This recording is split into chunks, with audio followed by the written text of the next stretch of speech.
Did you know that 80% of Americans at one point will suffer through a bout of lower back pain? But how do you know if what you're feeling is serious enough to visit a doctor or a chiropractor? In this video, I'm going to help identify the signs between a minor problem and one that you're going to want to get checked out. Stay tuned.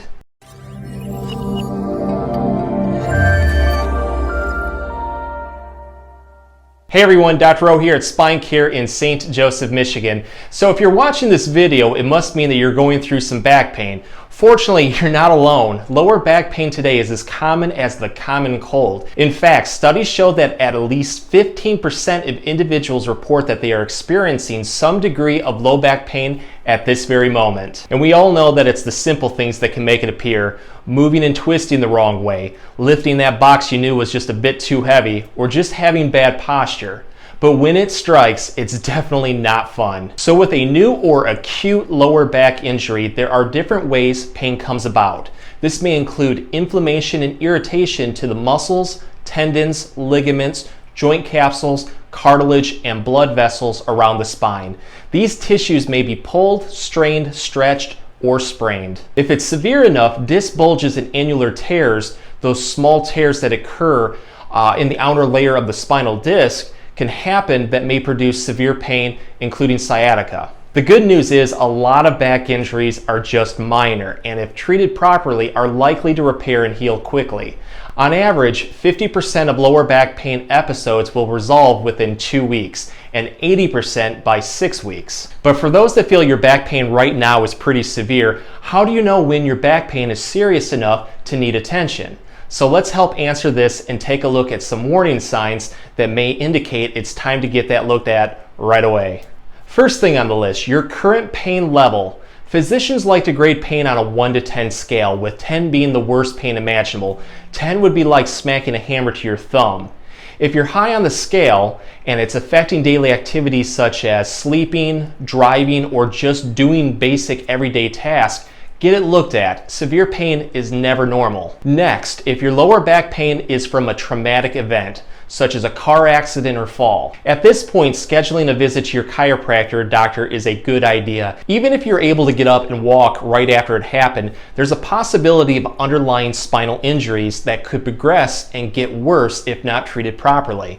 Get it checked out as soon as possible. If you can't move, stand, or walk, if you're stiff as a board and the swelling and pain has made your back unusable, it's time to get it looked at. A simple strain will cause discomfort, but if you're having excessive swelling and the muscles feel like they're on fire, there may be significant damage to the soft tissue surrounding the spine. When muscle tightens up, it decreases the range of motion of the back, effectively locking it down.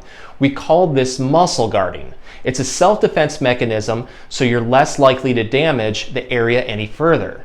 Muscle guarding is a warning sign that there's inflammation and irritation around the spine, and if it's so bad that you can't move or stand up straight, it's time to make that appointment. Radiating or shooting pain into the buttocks, thighs, legs, or feet. This is a big red flag because it raises the possibility of it involving nerve impingement, including a lumbar disc herniation affecting the sciatic nerve. Severe sharp shooting pains are never normal and would need to be discussed with your healthcare provider. If left untreated, it can progress into our next sign that your back injury is serious. Numbness and tingling in the legs or feet. If what you're experiencing could be described as a pins and needles sensation or even a complete loss of feeling, it's a signal that a nerve issue is present in the affected area of the back. Again, this raises the possibility of a herniated disc or another condition called spinal stenosis. This, without a doubt, requires a visit to your chiropractor for proper diagnosis and treatment. Prolonged irritation of nerves may lead to permanent damage and, in some cases, future disability. Don't wait on this one to get it checked out. Having a fever accompanying your lower back pain. While rare, this one is pretty important. If you've had a recent surgery or internal procedure like a colonoscopy and are experiencing a fever greater than 101 degrees with new abnormal back pain, it may be linked to a spinal joint infection. Fevers are caused by the body trying to fight a viral or bacterial infection. There's a different number of things that could be causing these symptoms, including myelitis, a viral infection that affects the spinal cord directly, and osteomyelitis, a spinal bone infection. Other conditions that could cause a spinal joint infection are IV drug use, long-term use of steroids, such as those to treat rheumatic arthritis, and dental surgery. All of these activities may increase the chance that bacteria will be introduced into the bloodstream. Again, this condition is pretty rare, but should be checked out as soon as possible by your doctor. Loss of bladder or bowel control. Incontinence and bowel issues are very serious and warrant immediate medical attention. Certain conditions such as Cauda Equina syndrome can result in the compression of the spinal nerves that travel down and affect the organs that control bladder and bowel function. It's important to note that the onset of Cauda Equina syndrome doesn't have to be sudden. It can happen gradually until spinal nerves are severely affected. Other signs and symptoms generally include pain, numbness, or weakness in the legs. Numbness around the anus may be present also.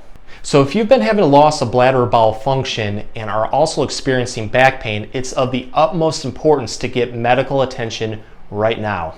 If you have severe, constant abdominal and lower back pain. Generally speaking, low back pain typically is localized to the lumbar spine area, and rarely does it travel to the abdomen. However, certain abdominal issues can often radiate to the lower back and may be felt as acute back pain. Abdominal aortic aneurysm can result when there's an enlargement of the aorta, the large artery in the abdomen. The most common symptoms of this are constant, sharp, and crushing pain in the lower back and abdomen. Pain so severe that it can prevent someone from standing up straight, leaving them literally doubled over in pain. This condition is serious since if the blood vessel ruptures, it may cause internal bleeding. Last is if you just have lingering unresolved pain. Just like I mentioned earlier, most low back pain heals quickly within 2 weeks in most cases.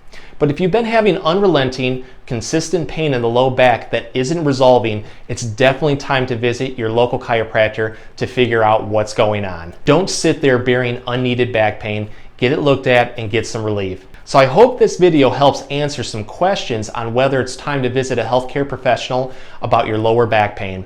I will say this, when in doubt, always get it looked at. It's better to be safe than sorry. If you have any questions or comments, please feel free to leave them in the section below and I'll get back to you as soon as I can. And if you're interested in getting more health tips in the future, make sure to like us and subscribe to the channel. Thanks for watching.